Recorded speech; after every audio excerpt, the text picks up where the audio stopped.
as outmoded as descriptions that describe the world as being created in 6 days. So, first, let me give you the overview here.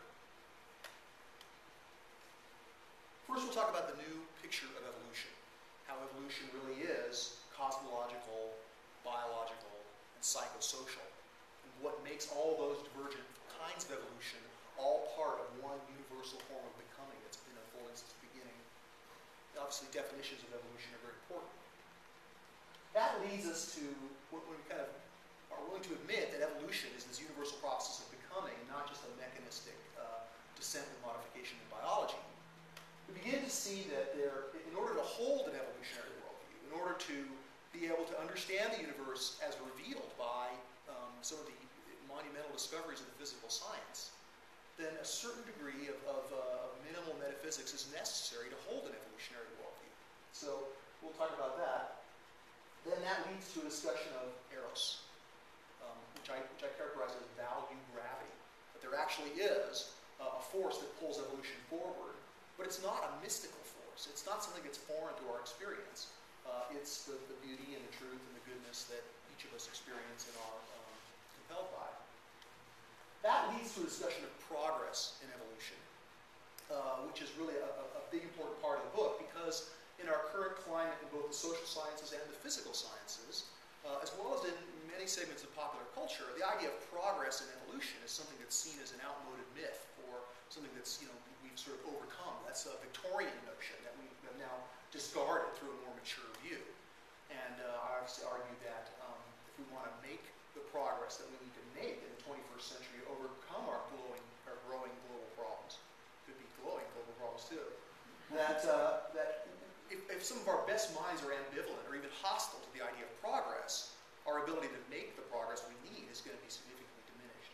But showing how progress is a universal feature of evolution, and evolution is moving in this direction, and that we can become agents of evolution by helping to make progress in both ourselves and in our world, we can rehabilitate the idea of progress without reverting to earlier immature notions of cultural superiority or species-centrism that have been rightly criticized.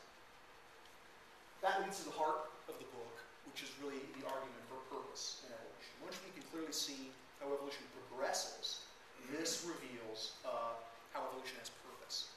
And the kind of purpose that I argue can be found in evolution doesn't necessarily imply a theism or a supercalculating intellect.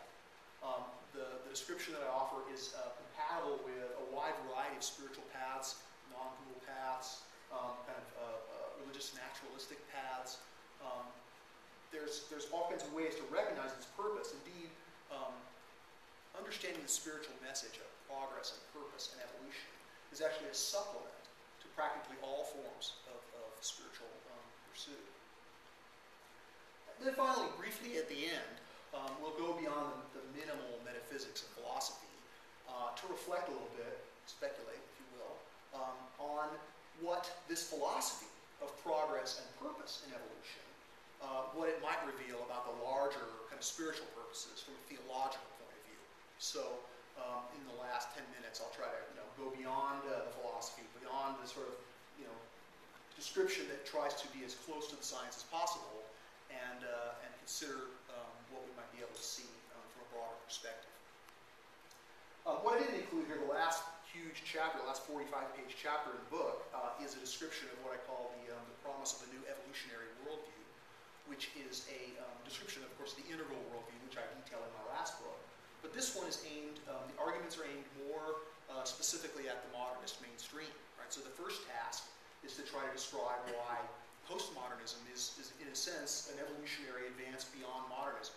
Many modernists don't recognize that. They see the counterculture as kind of a subcurrent or a contrarian sort of aberration within the larger modernist mainstream. But I argue that indeed it is, just as modernism showed many ways of evolutionary progress beyond the traditional worldview, despite the inevitable growth of pathologies along therewith.